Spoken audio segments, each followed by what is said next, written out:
Okay, this video is what is the #1 killer of black people? Is it racism? Is it heroin? Is it the welfare system? Is it gang violence? Is it Planned Parenthood abortion clinics? Is it the KKK? Is it the government? Or is it something else? It's processed food and fast food equals meat plus fried food from the fast food.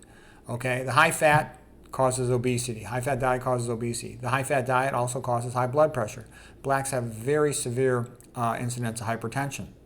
Okay, high fat diet also causes diabetes. Blacks have a lot of diabetes.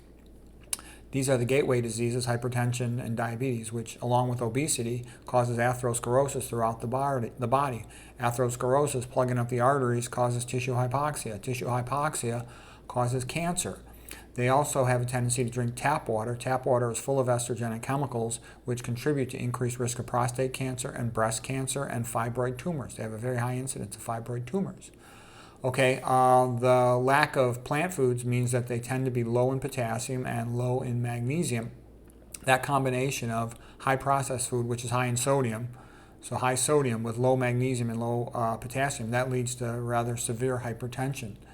Also, this type of diet is strongly associated with leaky gut, so they have a very high incidence of autoimmune disease.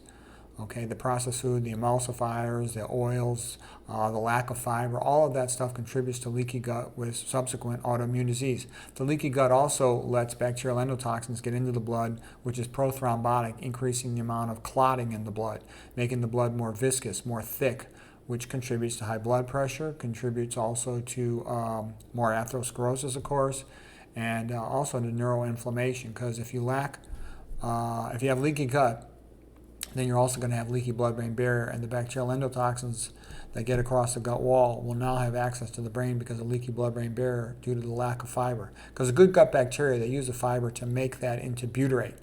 And the butyrate is not only used to make tight junctions in the gut, it's used to make tight junctions in the blood-brain barrier. They eat a lot of processed food that's not organic. The high fructose corn syrup comes from corn sprayed with atrazine, strongly estrogenic. The guy who figured that out was Tyrone Hayes, Harvard scientist. And, it was a great discovery. And when he figured that out, did they promote him, give him an extra grant money? No, they tried to discredit him and take his funding away. And he stayed with it. He was a black scientist at Harvard. Okay, high fructose corn syrup is routinely contaminated with mercury. They push it through a high chloralkali vat to purify it, and it's contaminated with mercury. That's why it's used as a preservative. Soy protein sprayed with glyphosate, which is really toxic stuff, causes leaky gut, fatty liver. It's associated with brain damage. It's endotoxin. It's an excitotoxin. They drink tap water. We talked about that having fluoride and aluminum. Okay, so I'll just show you another example of a population that eats a lot of processed food.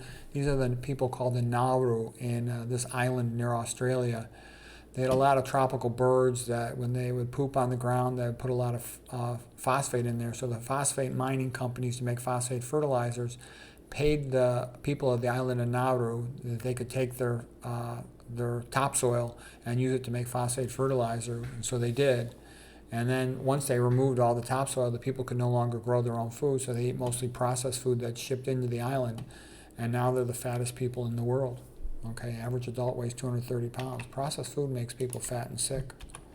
Okay, in the United States, probably the most obese group of people are black women. Okay, here's a paper. People say, oh, well, it's genetic. Oh, BS. Almost nothing is genetic. Okay, here's blood pressure in the African native, a paper from 1929 in the Lancet Journal. Author's name is Donison. They checked the blood pressure at 1,000 consecutive admissions to the hospital, and not a single patient was hypertensive. They also checked the average blood pressure of a European man at that time, 1929, and it was mildly hypertensive, 140/90, versus the average blood pressure of a 60-year-old Kenyan man. This was in Kenya where they ate a plant-based diet. And the average blood pressure of a 60-year-old Kenyan man was 105/67. Same as like a teenager. It's totally normal. One thing just to be aware of is the most important thing is not so much the total amount of sodium, because they found out that blacks were actually eating less sodium than whites, but the blacks had much, much, much, much, much worse hypertension. Why? It's because they weren't eating hardly any potassium. You get potassium from plant foods, intact whole food plant foods, because inside of a cell, the concentration of potassium is high.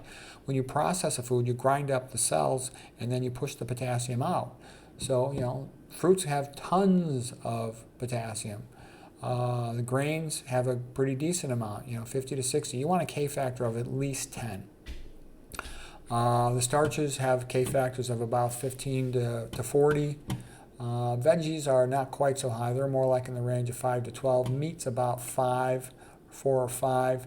And then these processed foods are terrible. Processed foods are often less than 1. So there's the big secret of health. So anyways, I hope you found that helpful.